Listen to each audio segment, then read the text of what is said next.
Przede wszystkim chcieliśmy dotrzeć z efektem Chopina do najmniejszych miejsc w Polsce, żeby pokazać, że muzyka klasyczna, ale generalnie kultura nas łączy, a nie dzieli. I ten cały projekt, który zrealizowaliśmy, był próbą dotarcia z muzyką Chopina, z konkursem chopinowskim do każdego obywatela. Czy lubicie Fryderyka Chopina?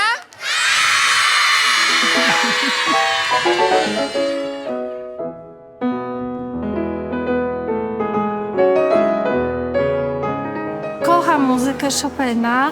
Wielkie przeżycie dzisiejszego wieczoru, za które bardzo z całego serca dziękuję.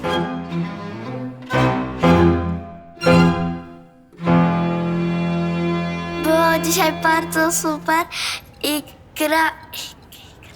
grali na skrzypcach i na róże. Fortepian, flet poprzeczny i wiolonczela.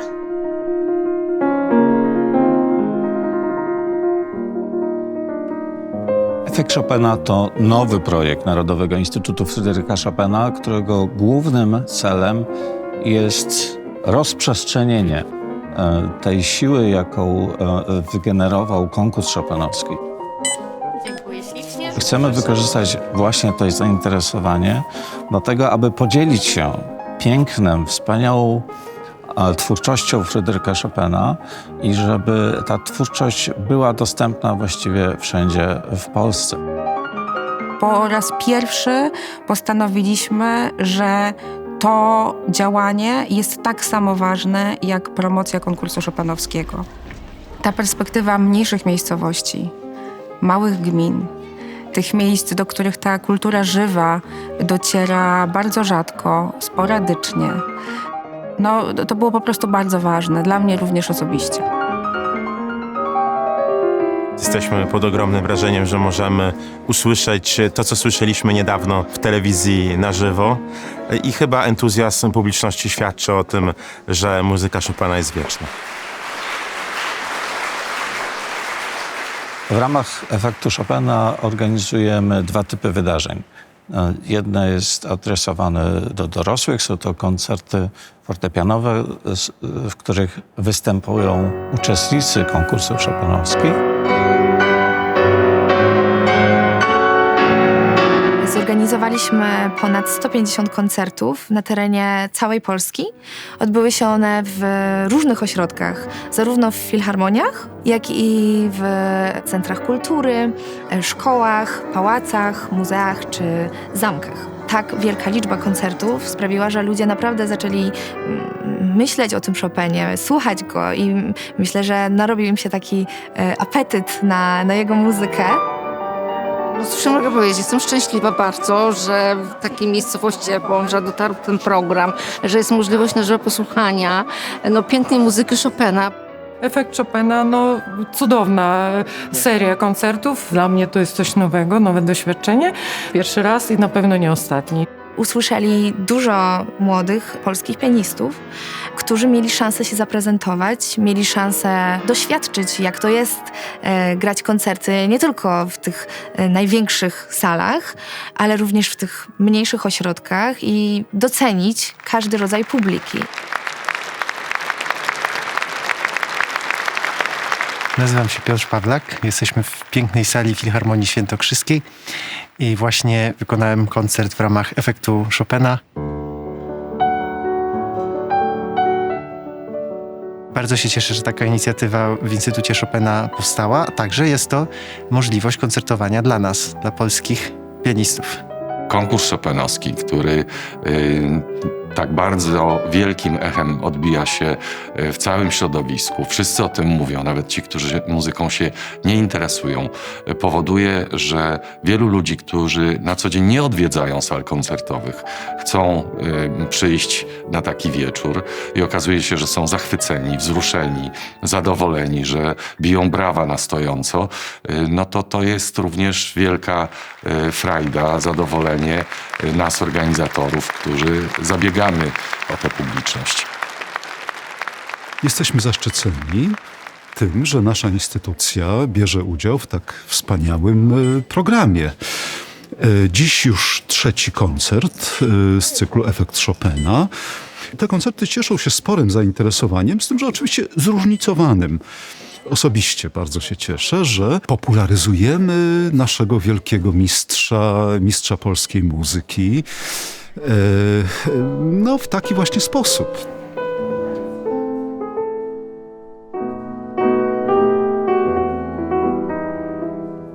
Jestem naprawdę zaszczycony i przeszczęśliwy, że ten projekt doszedł do skutku, że dostaję zaproszenia do tego cyklu, bo często gramy lepiej niż na konkursie obecnie. Przynajmniej ja się tak czuję. Z czego to wynika? Wynika to spadł ten ciężar i jednak teraz to już mogę z ręką na sercu powiedzieć, że gram dla siebie.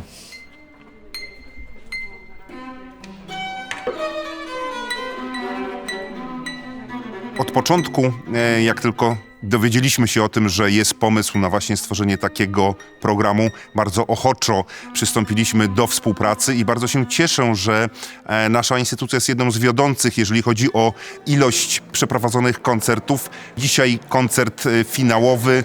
Tomasz Ritter z Orkiestrą Historyczną pod wodzą Martyny Pasuszki. Zapowiada się niesamowity wieczór, na który cała publiczność jeleniogórska bardzo długo też czekała.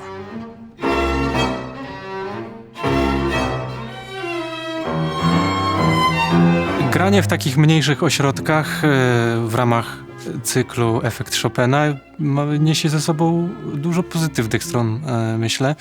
Szczególnie w kontekście grania na instrumentach historycznych, to one czują się lepiej w tych nieco mniejszych salach. Publiczność, która przychodziła, zawsze widać było, że jest taka bardzo ciekawa, wyczekująca. Te koncerty to było coś przyjemnego. Oczywiście jest to intensywne, bo trzeba się przemieszczać na dalekie dystanse, w odległe miejsca, ale myślę, że jest warto. Naprawdę koncert był cudowny. Ja jestem naprawdę w szoku. I w ogóle energia, jaka była przez artystów okazana nam, jak wszyscy się uśmiechali, to było cudowne po prostu. Cudowne doświadczenie.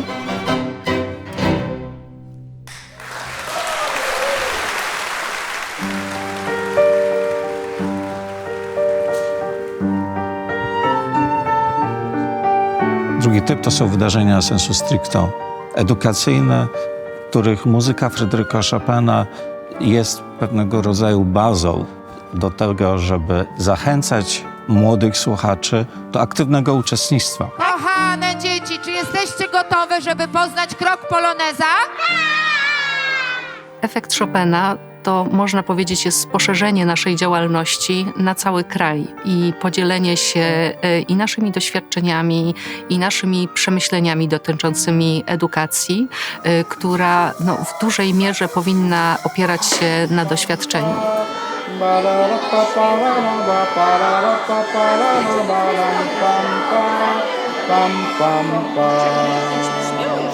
Dzieci przeżywają tę muzykę wspólnie, mogą na bieżąco ją komentować, mówić o swoich odczuciach, które czasami bardzo się różnią, więc to nam buduje zupełnie nowe perspektywy, ponieważ buduje sztukę dialogu, buduje również szacunek dla przeżyć i odczuć innych osób i sztukę rozmowy o tym, co przeżywamy. Było dużo muzyki. Podobało mi się, jak pani grała na pianinie.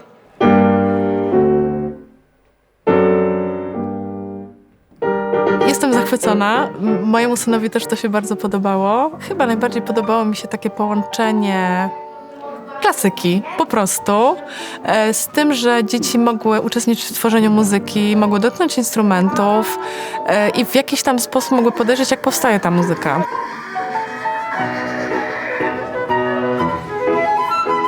Artyści wykonali tytaniczną pracę od samego początku. Mieli bardzo mało czasu na to, żeby stworzyć programy we współpracy z nami. Powstało około 20 programów różnorodnych w obszarach takich jak muzykoterapia, muzyka klasyczna, spektakl muzyczny, metoda gordonowska. No i w ciągu 3 miesięcy wykonali sumarycznie około 200 koncertów.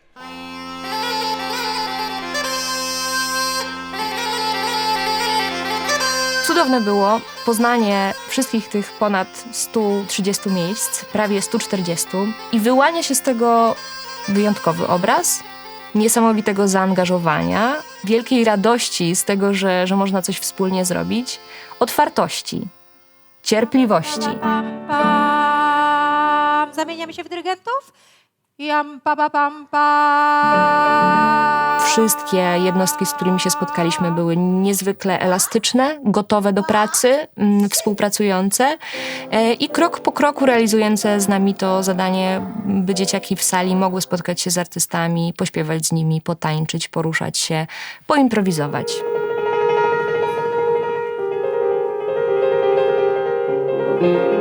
To budowało ich relacje z muzyką, ze sztuką w ogóle. No i też głęboko wierzymy, że ten kontakt z muzyką pobudza wyobraźnię i być może apetyt na więcej. Zachwyt dzieci, niedowierzanie, że jest to takie namacalne dla nich. Tutaj wiele tych dzieci nie widziało nigdy instrumentów na żywo, a tutaj uważam, że nie będzie dziecka, które wróci do domu i nie będzie dzisiaj przeżywało emocjonalnie tego, co widziało. Słuchajcie, początek brzmi tak. Ojla, ojla, ojla, ojla, a koniec ojlala. Ojlala. I co, trudne? Wam szybciej poszło. Dacie radę. Jeszcze tu z prawej mojej Czy ja dam radę odpowiedzieć na te trudne pytania Instytutu Fryderyka Chopina? Dzieci oglądające nas mogą zrozumieć całe przesłanie, czyli łączenie muzyki Fryderyka Chopina z dzisiejszymi czasami. Wczoraj byliśmy w miejscowości, gdzie po raz pierwszy pojawił się fortepian. Więc one później wszystkie chciały też dotknąć tego fortepianu, zrobić sobie zdjęcie. No i to jest wspaniałe, że fortepian, a nie tablet, może budzić takie emocje. Mamy nadzieję, że to jest ciekawe dla odbiorców. Słyszymy po naszych koncertach, że dowiadują się czegoś nowego, że wspólnie pomuzykowali, że wspólnie pobawili się. Przede wszystkim to jest świetna zabawa, bo młoda publiczność jest jedyna w swoim rodzaju. Każdy spektakl jest diametralnie inny, w zależności od publiczności i młoda publiczność reaguje bardzo szczerze. Dzieci są prawdziwe, kiedy słuchają koncertu, kiedy słuchają muzyki. I w ciągu kilku sekund są w stanie rozpoznać każdą nieszczerość. Coś tam siedzi, coś tam słychać. To też było świetne wyzwanie dla artystów, którzy podróżując po całej Polsce często musieli modyfikować swoje programy tak, żeby one jak najlepiej trafiały do publiczności. Wysokie dźwięki są najpiękniejsze. A nie! Można się przy nich rozmarzyć. A nie, bo grube. Pan Piotr musi naciskać, co? A wiecie, jaki mają kolor? Biały. A których jest więcej? Białych jest więcej. I to też pokazuje taką gotowość artystów do tego, żeby faktycznie realizować główny cel, czyli umuzykalnianie, czyli oswajanie muzyki, czyli pokazywanie, że spotkanie wokół muzyki może być fajną zabawą. Nie musi się wiązać z tym, że siedzimy grzecznie, sztywno w fotelach, tylko tańczymy, bawimy się, żywo reagujemy na to, co się dzieje. Ten projekt głównie miał trafić do dzieci, do młodzieży. Natomiast okazuje się, że zaspokoiliśmy potrzebę tak naprawdę całych rodzin. Ta potrzeba jest w nas wszystkich. Czasem po prostu my tego nie wiemy. Chcieliśmy oczywiście budować te doświadczenia, pokazywać, że tej muzyki można słuchać na co dzień, należy z nią szukać kontaktu. Dzięki temu, że rodzice przychodzili z dziećmi, oni spędzali wspólny czas. I to buduje więź. To również był efekt tego projektu, to również był efekt Chopina. Dlaczego efekt Chopina? Dlatego, że tak jak w efekcie motyla liczymy, iż te najmniejsze koncerty, te wydarzenia edukacyjne przez skalę, przez czas działania spowodują bardzo duże zmiany na korzyść. Chciałam stworzyć taką nową odsłonę konkursu chopinowskiego, żeby ludzie poczuli, że to nie jest impreza dla elit, bo nie jest. Że tych koncertów i muzyki klasycznej możemy słuchać nie tylko w Filharmonii Narodowej w Warszawie. Że można mieć zupełnie inne do tego podejście.